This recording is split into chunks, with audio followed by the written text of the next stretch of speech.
L'immagine ufficiale della festa del cinema che si sta svolgendo in questi giorni a Roma è una foto in bianco e nero che ritrae il grande attore comico, ma non solo, inglese Peter Sellers.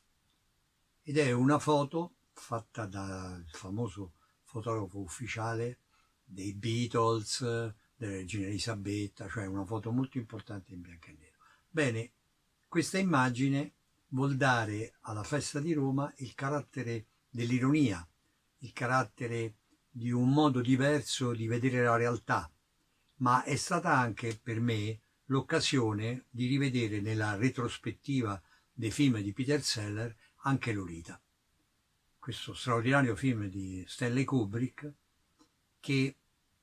a mio giudizio è uno dei suoi più bei film ed è un film disperato, accorato, un grandissimo capolavoro tra l'altro perché si tratta di un soggetto particolarmente difficile e scabroso, risolto da Stanley Kubrick con una grazia, con una qualità, con un'ironia, con un senso del funereo tuttavia buffo, tuttavia tragico, ma nello stesso tempo profondamente comico, grottesco,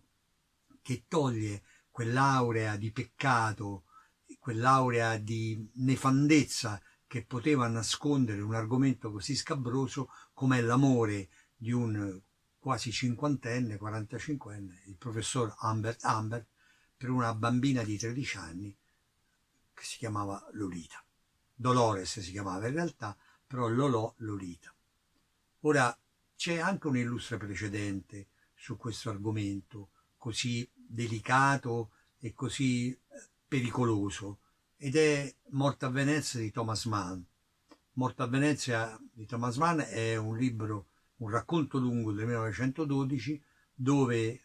l'autore si immagina di essere uno scrittore ormai attempato, un po' decadente, metodico soprattutto, che ha condotto una vita all'insegna della sua ambizione di avere successo, si rifugia a Venezia perché è esausto e lì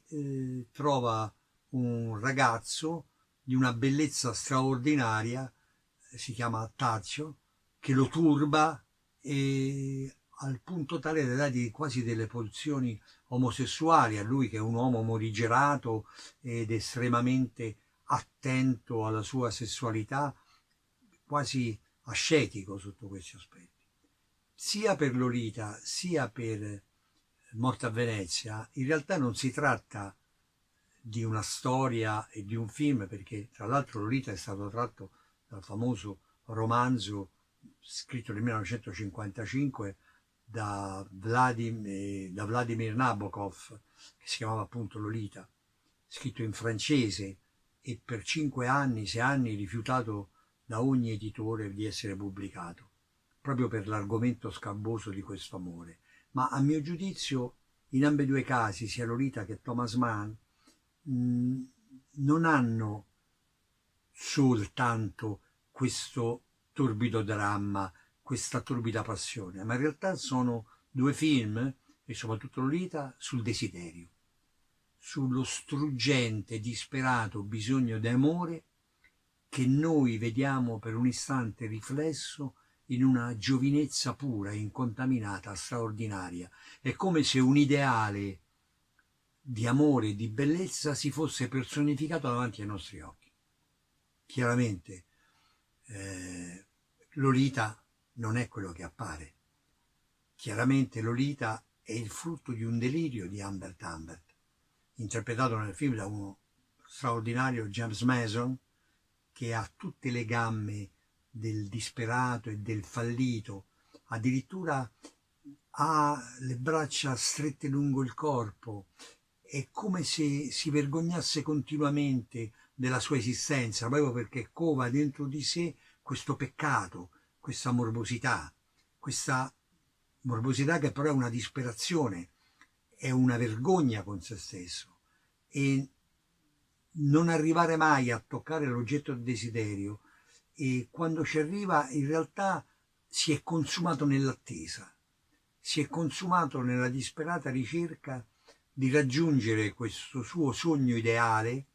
morboso e da condannare, ma tuttavia disperatamente umano. E se la bravura dello scrittore Nabokov e la bravura del regista Kubrick riescono a far trascendere questo oggetto dalla semplice ragazzina, riescono a dargli il valore di un simbolo, il valore di un'eternità. È come se rivivessero sotto certi aspetti il mito di Narciso. Narciso che specchiandosi nell'acqua si innamora di se stesso e cerca disperatamente di afferrare questa immagine di cui si è innamorato, che in realtà è se stesso e che quindi abbraccerà sempre soltanto l'acqua e non lo troverà mai, tanto da morire affogato. Ed ambedue i nostri protagonisti, sia quello di Morto a Venezia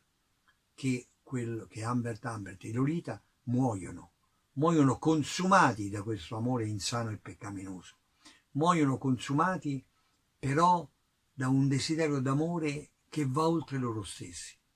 E il personaggio del commediografo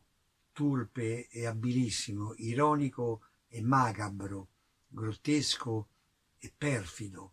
che Peter Seller interpreta questo che si chiama Quilty, e già il nome dall'idea di questo essere sfuggente e sordido, è esattamente il contrattare di Humbert, perché è la parte di Humbert che si condanna, è il giudice di se stesso. E in questa disperazione, tant'è vero che alla fine James Mason, Humbert, uccide questa specie di rivale che esiste ma è come se non esistesse, perché lui uccide il suo peccato, uccide se stesso, ed ambedue, sia lui che il protagonista, come ho già detto prima, di Morto a Venezia, muoiono pagando con la vita questo struggente desiderio. Ecco, la cosa interessante di tutti è che in fondo la consumazione del desiderio forse è la fine del desiderio ed è la fine anche del piacere, perché la maggior parte della gioia è nell'attesa di consumare questo desiderio. E finché questo desiderio non è ancora consumato, è lirico, struggente, ancora puro, bellissimo, è pieno di aspettative, pieno di sogni, è il desiderio dei desideri. E questa gioia che dona solo l'amore è negata, perché quando il desiderio è proibito l'appagamento è bruciato immediatamente. Io spero invece che per me e per tutti i miei 5 ascoltatori, come diceva Manzoni, scusate la citazione irriguardosa per i suoi 5 lettori, io credo invece che per noi l'amore deve essere appagamento e serenità.